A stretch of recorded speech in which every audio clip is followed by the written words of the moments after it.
السلام عليكم ورحمة الله وبركاته. بسم الله والحمد لله والصلاة والسلام على رسول الله صلى الله عليه وسلم.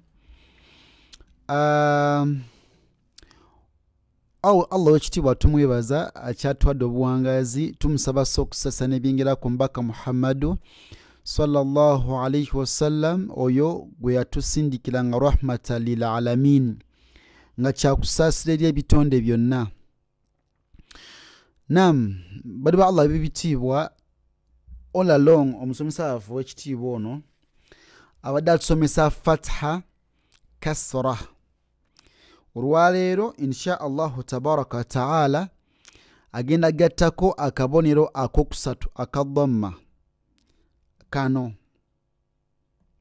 Okalaba kano kabonero nga wetwagamba nti fatha etwala sound oba ennyukuta ey'Oluganda eyitibwa a.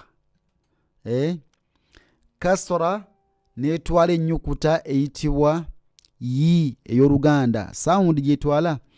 Then dhamma yo etwala sound eya wu. Kitegeeza nti buli nnyukuta yonna ogenda gijjako erinnya lyayo ly'obadde omanyi nti ba'u ogiyite bu. Okitegedde? Bwe batta ogiyita tu. Bwe ba jim n'ogiyita ju. Ju.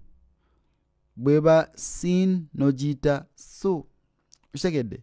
So all along abadde okuwa kasra fatha naye kati leero agenda kugattamu akabonero akaki akadhamma. Ntegerekese. So buno bwangu ba bi bu ta ti tu ja ji ju buno bwangu da di du du di di du di da du di du buno bwangu. Naye jasi njagala oberenga oyiga akabonero kano kakuwadde akadhamma. Dhamma eno yo ekuwa sound eyaki eya wu mu Qur'an ekitiibwa. Okategedde? So tugenda kusimbula insha Allah tabaraka wa ta'ala. Naam. Assalamu alaikum wa rahmatullahi wa barakatuh.